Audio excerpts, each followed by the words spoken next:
कुछ वैसे ही है।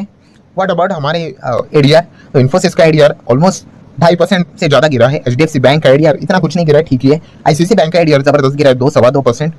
देन उसके बाद विप्रो के एडीआर की बात करें, बाप रे बाप 3.5% के आसपास। यात्रा ऑनलाइन भी 2.25% की गिरावट दिखा रहा है। एंड डॉक्टर रेड्डीज की बात करें तो थोड़ा सा हरा निशान में वर्क कर रहा है। देन दोस्तों बात करेंगे टाइटन के नंबर देखने को आप मिल चुके हैं। मार्केट क्लोज जाने के बाद नंबर आए हैं, तो मंडे से तो नंबर्स की बात कर लेते तो सबसे पहले आप देख सकते हो रेवेन्यू में 9.3% का year on year basis jump देखने को मिला है। बट क्या ये कंपनी रेवेन्यू के ऊपर रिएक्ट करती है? बिल्कुल भी नहीं। प्रॉफिट कितना है वो बोलो भाई, तो नेट प्रॉफिट देख सकते हो यहाँ पे 770 करोड़ तो जरूर दिखा है, बट मार्जिनली हम लोग को गिरते हुए देखने को मिल चुका है, मतलब कंपैरिजन के हिसाब से बात करें तो। एंड सबसे इंपॉर्टेंट क्या है, ठीक है, नेक्स्ट अगर हम लोग बात करेंगे टाटा टेक्नोलॉजी का, मैं बस इतना ही कहना चाहूंगा, जैसे कि वॉरेन बफेट जी ने हमें सिखा के रखा हुआ है भाई। क्या सिखा के रखे? उन्होंने बोला है कि अगर आप कोई भी शेयर को अगर खरीदना चाहते हो तो 10 साल क्या आप उसको होल्ड कर पाएंगे, ये सोचकर खरीदो। अगर आप ये सोचकर ही नहीं खरीद रहे हो तो उस शेयर के बारे में 10 मिनट भी विचार मत करना। उसके बिजनेस के ऊपर ट्रस्ट होना चाहिए। अगर आपको ही ट्रस्ट नहीं है बिजनेस के ऊपर, तो फिर आप किसी कंपनी में क्यों ही जाते हो? मैं सिर्फ टाटा टेक की बात नहीं कर रहा हूँ, मैं इन जनरल बात कर रहा हूँ। बट यूजुअली यही होता है कि जब पोटेंशियल तो है इनमें, इनलाइन बिजनेस इनका बहुत सारा, घर का बिजनेस बहुत सारा देखने को मिल जाता है, ठीक है। तो भरपूर क्लाइंट। तो येस बैंक के लिए सबसे बड़ा चैलेंजिंग क्या है?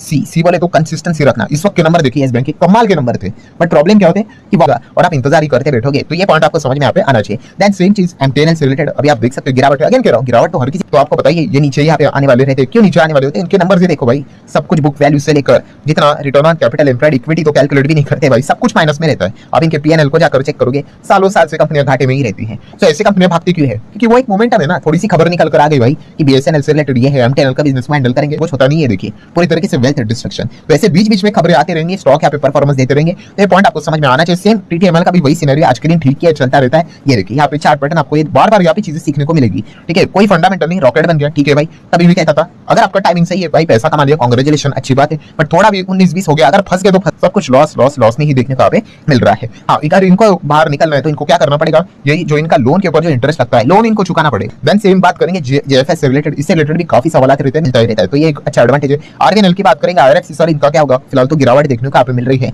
तो ठीक है, देखिए अगर ऑर्डर्स अगर चलते रहेंगे, आरवीएनएल के तो ऑर्डर्स हम लोगों ने देख ही लिए हैं, ये इनके लिए सबसे मेन ऑक्सीजन रहता है। वरना एंटायर बाजार की बात करें तो गिरावट के साथ तो हल्की फुल्की गिरावट तो हर किसी स्टॉक में देखने को मिल ही जाती है। आईआरएफसी भी भाई ये तो यही चाहेगा कि जितने भी रेलवे वाली कंपनी इनको ऑर्डर मिलते रहे, तो इनको भी अच्छा खासा बिजनेस करने का मौका मिलता रहता है फाइनेंसिंग के थ्रू। देन बात करेंगे एचएल क्यों लगातार यहाँ पे गिर रहा है? तो फिलहाल जो भी खबर यहाँ पे बताई जा रही, रिपोर्ट के जरिए बताई जा रही, तो वो मैं आपके सामने यहाँ पे रखना चाहूंगा। वैसे तो मार्केट में ही गिरा तेजस लाइट कॉम्बैट एयरक्राफ्ट की अगर हम लोग यहाँ पे बात करें, ठीक है, तो वो टाइमलाइन से रिलेटेड हम लोग को चीजें डिले होती हुई देखने को मिल रही है, ठीक है। एंड उसी के साथ यहाँ पे बताया जा रहा है कि पहला जो टाइमलाइन था बताया गया था 31 मार्च 2024, जो ऑलरेडी यहाँ पे हो चुका है, बट अभी तक वो चीजें डिलीवर होते हुए देखने को नहीं मिल। उसी के साथ अभी बताया जा रहा है कि ऑफिशियल ये भी कह रहे हैं कि एलसीए मतलब वही लाइट कॉम्बैट एयरक्राफ्ट की बात करें, MK-1A की अगर हम लोग बात करें, तो ये डिलीवर किया जाएगा अभी नवंबर में।